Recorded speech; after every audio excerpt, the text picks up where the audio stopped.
On Saturday, June the 4th, a true science fiction classic hits our screens. It's been the most requested programme here on UK Gold, and now since its first transmission in 1978, you can see it again in its entirety. The story of one man and his fight against the corrupt Federation. Blake 7 begins Saturday, June the 4th at 6 p.m. And come with us now as we talk to some of the cast of our now legendary programme, Blake 7.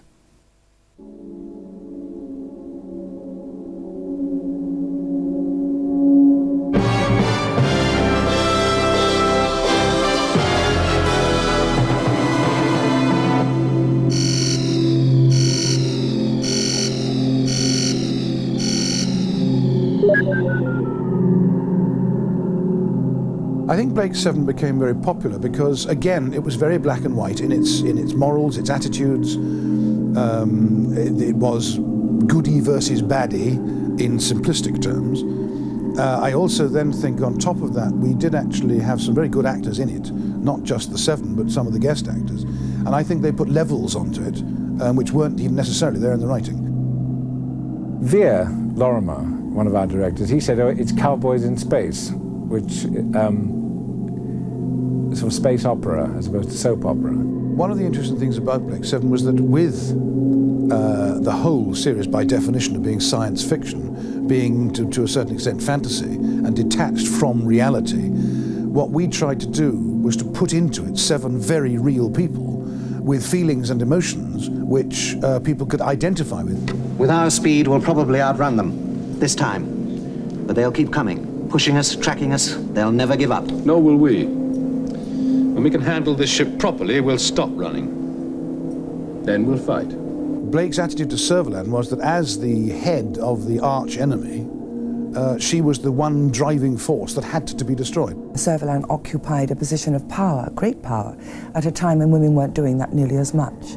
And I think that was part of her fascination. She had a woman's skills combined with a man's skills. I think that's what made her so interesting. The interesting thing for me when Terry Nation was writing the script, he told me that originally Servalan was a man, and he was halfway through the first episode when he suddenly thought, no, he's a she. So halfway through writing, she became a woman. Blake is alive, and if not well, at least on the road to recovery.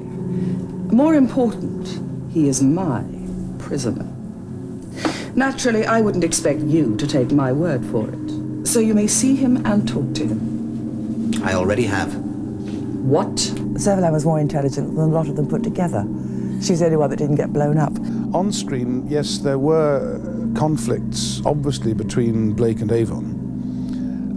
It's interesting that the Federation as such, particularly with the head of the Federation, Servalan, she at one point recognized Avon almost as an equal. And I think Avon almost recognized her as an equal. The one person she could never beat was Blake. Did I think Blake was boring? I thought he was much more copable with than Avon. He didn't have the element of danger for me that Avon did. But I don't think he was intended to. Callie lacked, I think at times, a certain sense of humour. I will qualify that. She had an extremely subtle sense of humour, which could possibly be lost on some viewers. It's a long way out, Blake. A long way from the edge of the galaxy. It's infinity. You're asking us to plunge out into infinity. Now, come on, Kelly, that's a slight exaggeration. Is it? What, the space between the island galaxies? It's the nearest we'll come to infinity before we die.